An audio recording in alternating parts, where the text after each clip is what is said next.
ফেসবুকের মাধ্যমে প্রায় 90,000 মেয়ে কিডন্যাপ হয়েছে। ফেসবুককে ইউজ করেই 90,000 মেয়েকে কিডন্যাপ করা হয়েছে।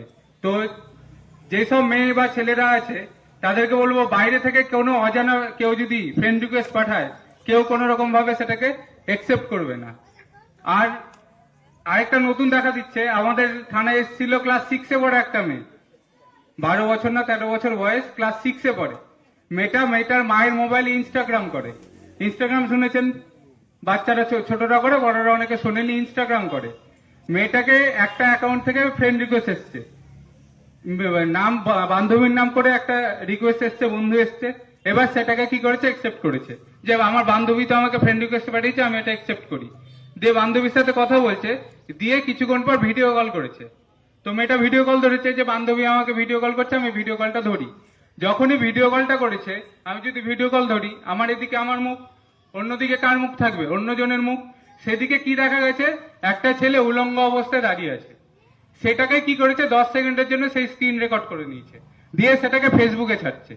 দিয়ে মেয়ের মা বাবার কাছে দাবি করছে, এটা আমি আবার ছেড়ে দেবো, আরো ভাইরাল করব, যদি আমাকে 20,000 বা 30,000 টাকা না দেন।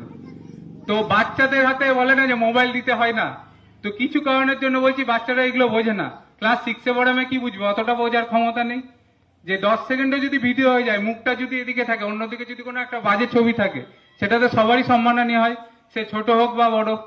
তো মোবাইলে যদি কোনো আননোন জায়গা থেকে রিকোয়েস্ট আসে, যাকে চিনেনি না, তাদেরকে কাউকে একসেপ্ট করবেন না কোনো সময়। আপনাকে ফোন করলো, ফোন করে বলছেন আপনার নামেই আধার কার্ড নাম্বার এটা, স্বামীর নাম এটা, বাড়ি এখানে, অ্যাড্রেস থানা এখানে, সব বললো, সব মিলে গেল। আপনি বললেন হ্যাঁ। তখন বলবে আপনার 1 লাখ টাকার একটা সোনার গয়না বিদেশ থেকে আসছিল আপনার নামে, সেটা কাস্টমে বা দিল্লি এয়ারপোর্টে বা কলকাতা এয়ারপোর্টে আটকে গেছে। তখন আপনি ভাববেন বা একটা সোনার গয়না পাওয়া যাবে, বা একটা 5 লাখ টাকার কোনো গিফট পাওয়া যাবে, খুশি হয়ে গেলেন। দিয়ে বললেন ঠিক আছে নিব, আমি কি করব? বলবে যে কাস্টমে আটকে গেছে, কাস্টমার টাকা চাইছে, 10,000 টাকা বা 15,000 বা 20,000 টাকা চাইছে। তো সেই টাকাটা আপনি আমাকে পাঠিয়ে দেন, ব্যাংক অ্যাকাউন্ট ডিটেলস দিল, পাঠিয়ে দিল। আপনি কি করলেন, একটা সোনার হার বা 2 লাখ টাকা বা 5 লাখ টাকার জন্য কি করলেন, 10,000 টাকা পাঠিয়ে দিলেন। আবার কিছুক্ষণ পরে ফোন করে বলবে রাস্তায় আসছিল, ট্রাফিকে আটকেছে, রাস্তায় আসছিল, সিআইডি আটকেছে, এরকম চলতেই থাকবে। এরকম করে করে রানীনগরের একজন মহিলা টোটাল লোন করে, বন্ধন থেকে লোন করে, বিভিন্ন জায়গা থেকে লোন করে টোটাল 7 লাখ টাকা দিয়েছেন। ঠিক আছে, 7 লাখ, 7 লাখ, 7 লাখ টাকা দেওয়ার পরে আবার চাইছে 1 লাখ টাকা, যে আপনার বাড়ির কাছে আছে, রাস্তায় আটকে গেছে, এবার আপনি এই টাকাটা দিন, আপনার বাড়িতে পৌঁছে যাবে। তারপরে মহিলা আর বাড়িতে গয়না পৌঁছানি, মহিলা কোথায় গেছে, আমাদের বহরমপুর সাইবার থানায় গেছে। তো যখনই কোনো সাইবার প্রতারণা হবে, একটা নাম্বার অবশ্যই মনে রাখবেন, যেটা এখানে লেখা আছে দেখুন, 1930, 1930। কি নাম্বারটা বললাম, 1930। এই নাম্বারটা সকলে মনে রাখবেন, 1930।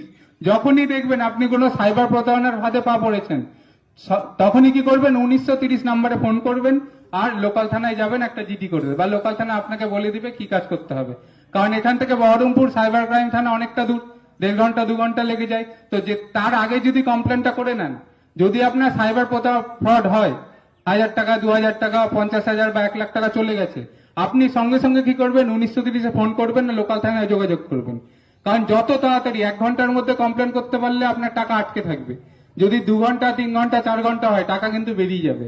সেই জন্য বলছি সাইবার থানা যাওয়ার আগে একবার লোকাল থানায় যোগাযোগ করবেন, আর 1930-এ একটা ফোন করবেন। তাহলে যতটা সম্ভব 1 ঘন্টা, আধা ঘন্টার মধ্যে কমপ্লেন করতে পারলে টাকাটা কি হবে, আটকে যাবে।